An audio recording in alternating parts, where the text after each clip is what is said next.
आणि शुक्र कर्क राशीमधून भ्रमण करत आहेत आणि वृश्चिक राशीसाठी कर्क ही भाग्यस्थानामध्ये येणारी रास आहे. तिथून तुमचे दूरचे प्रवास, गुरुजन, जीवनाची दिशा, ईश्वरी कृपा, तुमचा होणारा भाग्योदय याचा विचार केला जातो. आणि तिथं गुरु उच्च झालेला आहे. त्याचबरोबर तिथं असणारी शुक्राची उपस्थिती जीवनामध्ये आनंद वाढवते, सुखसोयी वाढवते आणि थोडं भावनिक समाधान पण वाढवून देत असते. दुसरीकडे मंगळ मेष राशीमध्ये भ्रमण करत आहे. आता वृश्चिक राशीसाठी मेष ही 6व्या भावातली रास आहे. म्हणजे इथं स्पर्धा, कर्ज, शत्रू, दैनंदिन जबाबदाऱ्या आणि आरोग्याचा भाव तो समजला जातो. पण मंगळ स्वतःच्या राशीत असल्यामुळे तो अत्यंत प्रभावीपणे काम करेल. त्यामुळे जीवनात काही संघर्षांना थेट सामोरे जाण्याची वेळ येऊ शकते, पण त्याचबरोबर त्यावर विजय मिळण्याची ताकद पण मिळेल. याच काळात शनी मीन राशीमध्ये गोचर करतोय. वृश्चिक राशीसाठी मीन ही पंचम भावात येणारी रास आहे. त्यामुळे संतती, प्रेमसंबंध, क्रिएटिव्हिटी, दीर्घकालीन योजना यांचा तो भाव समजला जातो आणि त्याच्यावरती ह्या शनी महाराजांचा प्रभाव बारकाईने आहे. तो कसा आहे ते पण आपण समजून घेऊया. हे जे गोचर आहे की नाही, ह्या गोचरीचे खरं स्वरूप तुम्ही समजून घ्या. अनेक गोचरीमध्ये एखादा ग्रह लाभ देतो तर दुसरा ग्रह अडथळा निर्माण करतो. पण येथे परिस्थिती थोडी वेगळी आहे. कारण की गुरु भाग्य वाढवण्याचा, नशीब वाढवण्याचा प्रयत्न करेल. शुक्र जीवनातील आनंद आणि संबंध सुधारण्याचा प्रयत्न करेल. आणि मंगळ काय करतो, संघर्षाशी लढण्याची ताकद देतो. आणि शनी काय करतो, संयम आणि वास्तवाची जाणीव करून देतो. म्हणून हा काळ फक्त नशिबाचा नाहीये, फक्त संघर्षाचाही नाहीये, हे पण लक्षात घ्या.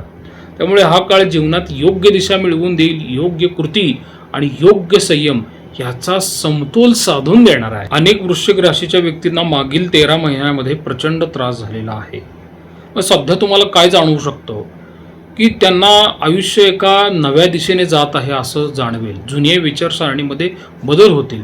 मग शिक्षण असेल, नातेसंबंध असतील किंवा तुमचं डेली रुटीन असेल, ह्यामध्ये दृष्टिकोन बदलेल. आणि काही जणांना नवीन संधी पण मिळतील ना. काही जणांना दूरचे प्रवास करण्याचे आकर्षण वाटू शकते, तर काहींना जीवनातील काही कठीण निर्णय पुढे ढकलणे शक्यही राहणार नाहीये.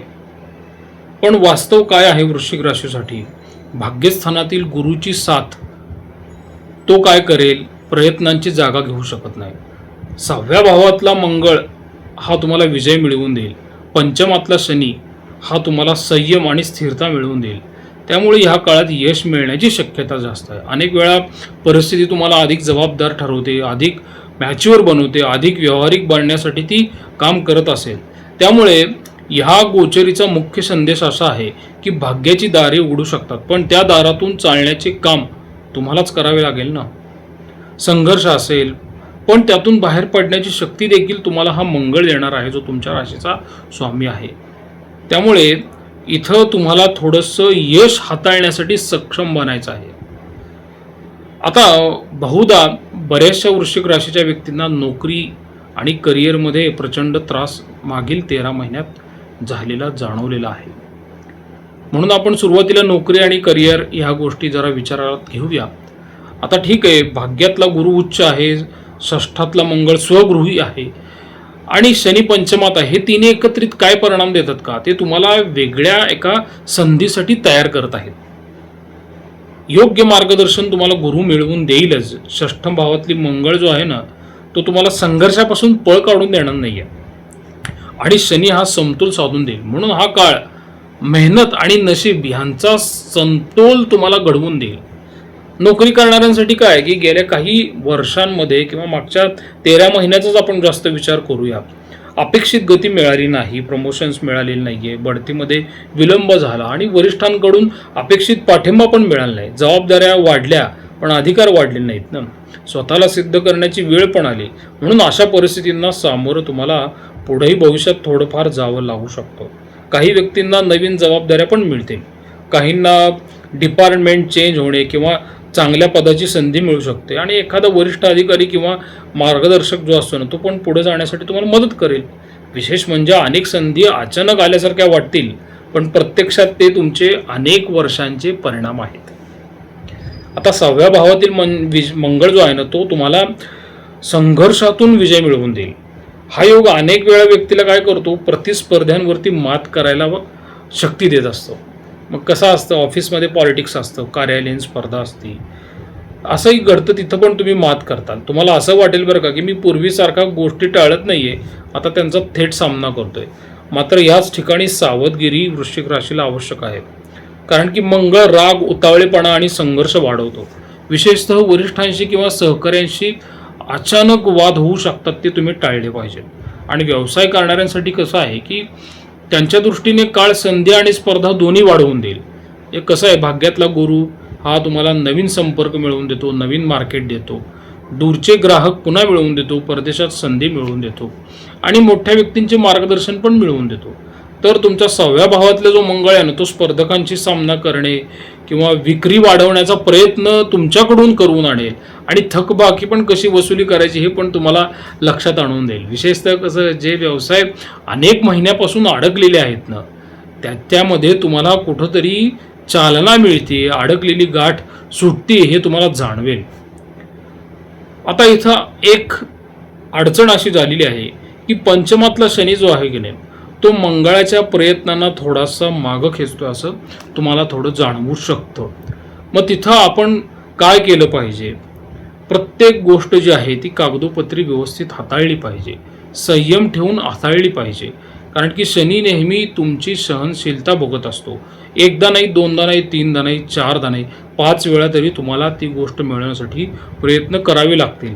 कारण की कसं आहे, मंगळाचं गोचर मेष येत आहे आणि शनीचं गोचर मीनमध्ये आहे आणि ते दोघे एकमेकांच्या मागे मागे जेव्हा फिरतात ना असे, त्यावेळेस व्यक्तीला 5 वेळा तरी प्रयत्न करायला लावतात. हां, पण एक चांगली गोष्ट अशी आहे की शुक्र तुम्हाला ह्याच्यामध्ये जास्त काही मानसिक ताण येऊ देणार नाही. विशेषतः कसं असतं, तुम्ही अनेक वेळा बरेचसे निर्णय व्यवसायामधले प्रलंबित ठेवलेले असतात ना, ते ताण न येता, मानसिक ताण न येता पूर्ण होऊ शकतात. त्याला कुठेतरी गती हा शुक्र जो आहे तो मिळवून देईल. कारण की गुरु शुक्राची युती भाग्यस्थानात झालेली आहे. काही चुका तुम्ही टाळा. व्यवसायामध्ये सुद्धा रागात निर्णय घेऊ नका. तुमचे बिझनेस पार्टनर्स असतील त्यांच्या बाबींकडे दुर्लक्ष करू नका. कायदेशीर गोष्टींकडे पण दुर्लक्ष करू नका आणि अति आत्मविश्वासामध्ये सुद्धा कोणतीही गोष्ट चर्चेला घेऊ नका. ह्यापासून तुम्ही थोडं दूर राहिलेलं सध्या तरी गरजेचं आहे.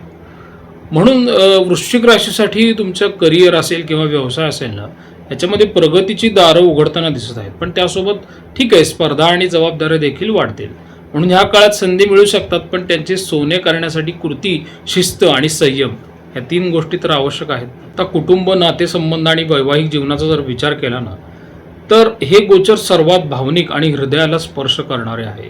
कारण की एकीकडे भाग्यातला गुरु शुक्र जो आहे ना, तो जिव्हाळा आणि भावनिक आधार वाढवण्याचा प्रयत्न करतो, तर दुसरीकडे 5व्या भावातला शनी नात्यांमध्ये परीक्षा घेतो आणि नातं अजून मॅच्युअर बनवतो. म्हणून हा काळ आनंद किंवा संघर्षाचा नाही तर खरे मूल्य समजून घेण्याचा पण आहे. म्हणून कुटुंबात पुन्हा जवळीक निर्माण होऊ शकते. काही वर्षांमध्ये व्यक्तीमध्ये काही गैरसमज असतात, ते पण दूर होऊ शकतात या काळामध्ये.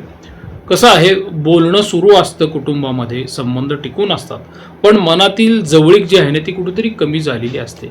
आणि ह्या काळात अनेकांना असंही जाणवेल की जीवनात पैसा आणि यश महत्त्वाचं आहे, पण आपली माणसं त्याहून अधिकाची महत्त्वाची असतात. आई वडील आणि ज्येष्ठांचे आशीर्वाद फार महत्त्वाचे आहेत सध्या तरी. कारण की भाग्यातलं गुरु आणि शुक्राचं बळ वाढवण्यासाठी ते नक्कीच काम करतील. ते तर कायम कामच करत असतं, त्याच्यामध्ये काही शंकाच नाही आहे. वडिलांकडून तुम्हाला मार्गदर्शन मिळेल आणि आईकडून भावनिक आधार नक्की मिळेल या काळात आणि तो तुम्हाला पुढे जाण्यासाठी मदत करेल. अनेक वेळा एखादी साधे वाक्य किंवा सल्लासुद्धा जीवनाचा मोठा निर्णय बदलू शकतात, हे तुम्ही अनुभवलेलं आहे. तसंच प्रेमसंबंधांमध्ये आकर्षणापासून तुम्ही दूर जाणं फार गरजेचं राहील. कारण की काय होईल, ते पुढे जाऊन तुम्हाला अडचणीत आणू शकतं. नातं टिकवणं तुमच्यासाठी कठीण जाईल. कारण की गुरु शुक्र हे शुभग्रह जरी असले तरी त्या दोघांची तत्वे आणि विचारसारणी वेगळी आहे. तुम्हाला नेमकं नात्यांमध्ये काय हवं आहे हे तुम्हाला आता ह्या काळात स्पष्ट होणार आहे. आणि काही जणांना विवाहाचा योग पण सुरू झालेला आहे. कारण की गुरुबळ 1 जूनपासूनच आलेला आहे ना. तुमचा 8वा गुरु होता, तो आता 9वा झालेला आहे. तर तुम्हाला त्यामुळे वैवाहिक जीवनाकडे वाटचाल करून देणाराच तो गुरु असेल. वृश्चिक राशीचे कसं आहे, फार खोलवरती जाऊन एखाद्या गोष्टीची चिकित्सा करते, पण व्यवस्थित करते. त्यामुळं जोडीदार निवडताना शक्यतो त्यांच्याकडून चुका होणार नाहीत. या काळात अशा गोष्टी अनेक समोर येऊ शकतात बरं का, की काही जोडप्यांना मनमोकळा संवाद पण करण्याची वेळ मिळते, भविष्यातल्या योजना ठरवण्याची वेळ मिळते आणि घर किंवा मुलांबाबतीत पण निर्णय घ्यावे लागू शकतात, जे त्यांच्या भविष्यासाठी फार उपयोगाला असतील. पंचम भावातल्या शनीमुळे काय होतं, मुलांशी संबंधित विषयांकडे अधिक जबाबदारीने तुम्हाला पाहावे लागू शकते. कारण काही पालकांना मुलांचे शिक्षण, करिअर आणि भविष्यासंदर्भात थोडं जास्त लक्ष द्यावं लागू शकतं. परंतु दीर्घकालीन दृष्टीने जर तुम्ही विचार केला ना, तर हे निर्णय तुम्हाला फायदेशीरच असतील ना. त्यामुळे काळजी कोणती घ्यावी, की ह्या काळात सर्वात मोठा धोका म्हणजे मनात गोष्टी साठवून ठेवणे, संशय वाढवणे किंवा जुना वाद पुन्हा करून काढणे आणि अपेक्षा स्पष्टपणे न सांगणे. आता कसं आहे, वृश्चिक राशीच्या व्यक्ती अनेक वेळा दुखावल्या गेल्यावर शांत होतात, पण ती शांतता अनेकदा अंतर निर्माण करते ना. म्हणून या काळात संवादाला विशेष महत्त्व दिलं पाहिजे. आता गुरु, शुक्र आणि शनी यांचा एक मिश्रित तुम्हाला संदेश काय असेल, नात्यात मात्र विश्वास ठेवा. शुक्र काय सांगेल तुम्हाला, प्रेम व्यक्त करा. आणि शनी तुम्हाला काय सांगेल, थोडी नात्यांची जबाबदारी पण तुम्ही स्वीकारली पाहिजे ना. आणि गुरु, शुक्र आणि शनी ही 3 तत्वे जेव्हा एकत्र येतील ना, त्यावेळेस अनेक नाती पुढच्या स्तरावर जाऊ शकतात. म्हणून तुम्हाला नातेसंबंधांच्या बाबतीत मला असं सांगू वाटतं, की हा काळ कुटुंब, प्रेम, वैवाहिक जीवन याच्यामध्ये महत्त्वाचे बदल घडवून आणेल. काही नाते अधिक घट्ट होतात, काही गैरसमज दूर होतात आणि विवाह योग देखील सक्रिय झालेले आहेत. त्यामुळे या काळात तुम्हाला कदाचित एक गोष्ट प्रकर्षाने जाणवेल, की आयुष्यातील सर्वात मोठी ताकद पैसा किंवा पद नसते, संकटात तुमच्याबरोबर उभे राहणारी माणसं असतात. कदाचित ह्या गोचरीचा हा सुंदर आशीर्वाद असेल असं समजूया आपण. तसंच विद्यार्थ्यांसाठी पण हा काळ प्रगतिकारकच आहे, कारण की भाग्यातला गुरु आणि शुक्र चांगली अभ्यासामध्ये प्रगती घडवून आणतो, स्पर्धा परीक्षांमध्ये यश मिळवण्याची एक शक्यता पण तयार करतो आणि इतर काही कॉम्पिटिटिव्ह एक्झाम्स असतील किंवा तुमच्या अकॅडमिक्स रिलेटेड ज्या एक्झाम्स असतील त्याच्यामध्ये सुद्धा अपेक्षेपेक्षा चांगलं यश मिळवण्याची एक संधी हे गुरु आणि शुक्र तयार करत आहेत. ठीक आहे, या काळात नशीब साथ देऊ शकते, पण यशाचा पाया तुमची मेहनत आणि शिस्तच ठरवत असते ना, हे मात्र विद्यार्थ्यांनी लक्षात ठेवलं पाहिजे. आता वृश्चिक राशीसाठी हा काळ थोडा आरोग्याच्या दृष्टीने मिश्र परिणाम देणार आहे, कारण की गुरु, शुक्र, शनी आणि मंगळ यांचा प्रभाव फार वेगळा आहे. त्यामुळे जेव्हा जेव्हा तुम्हाला असं वाटेल की तुम्ही थोड्याशा शारीरिक त्रासातून जात आहात, तर तुम्ही वैद्यकीय चिकित्सा करून घेणं फार गरजेचं आहे. त्यामुळं काय होईल, तुमच्यामध्ये एक कॉन्फिडन्स जो आहे, आत्मविश्वास जो आहे ना, तो सारखा टिकून राहील. याचबरोबर कसं आहे, तुम्हाला आता मी जाता जाता काही धार्मिक उपासना पण सुचवू इच्छितो, कारण की हा फार संमिश्र फळ देणारा काळ आहे. उच्चस्थ गुरु, शुक्र, मंगळ, पंचमातला शनी यांचा प्रभाव काय करतो, थोडीशी मनशांती आणि कर्मशक्ती ह्याच्यामध्ये थोडी गफलत आणतो घडवून. तर त्यासाठी उपासना काय आहे, दर गुरुवारी तुम्ही विष्णू सहस्त्रनामाचं पठण करा किंवा श्रीमद भगवद्गीतेचा 12वा किंवा 18वा अध्याय तुम्ही नियमित वाचा. दत्त उपासना किंवा गुरुचरित्र वाचन करणे तुमच्यासाठी लाभदायक ठरतं. आणि मंगळासाठी कसं आहे, दर मंगळवारी तुम्ही हनुमान चालीसा 9 वेळा वाचा किंवा सुंदरकांडचं एकदा पठण केले तरी चालतं आठवड्यातून. संकटाशी लढण्याची मानसिक शक्ती आणि आत्मविश्वास वाढवण्यासाठी मला हनुमान चालीसेचे फार चांगले अनुभव आहेत आणि ते सुद्धा तुम्ही अनुभवून पाहाच. याचबरोबर कसं आहे, कर्म, संयम आणि जबाबदारी यांचा स्वीकार करणे हा शनीचा सर्वोत्तम उपाय मानला जातो. पण तुम्ही धार्मिकच उपाय जास्त करत बसता, याच्यावर पण थोडासा विचार करा, चिंतन करा, चांगले परिणाम दिसतील तुम्हाला. परमात्म्याला हेच अपेक्षित आहे. गुरु काय करतोय, नवम भाव ॲक्टिवेट करतोय, त्यामुळे कुठं ना कुठं तरी वृश्चिक राशीची नाळ आता अध्यात्माशी जोडायला सुरुवात होईल. गुरु तुम्हाला नेहमी आयुष्यामध्ये चांगलं मार्गदर्शन देतो आणि भाग्यातला उच्च गुरु जो आहे ना, तो वृश्चिक राशीला एक सद्बुद्धी देणारे ग्रहमान तयार करत आहे. त्यामुळे शक्यतो ह्या काळात घेतलेले निर्णय जे असतात ना, ते तडीच जातात, ते कधी चुकत नसतात. मात्र वृश्चिक राशीची नाळ ही आता अध्यात्माशी जोडायला सुरुवात होईल. प्रसाद कुलकर्णी, पंढरपूर, श्रीराम.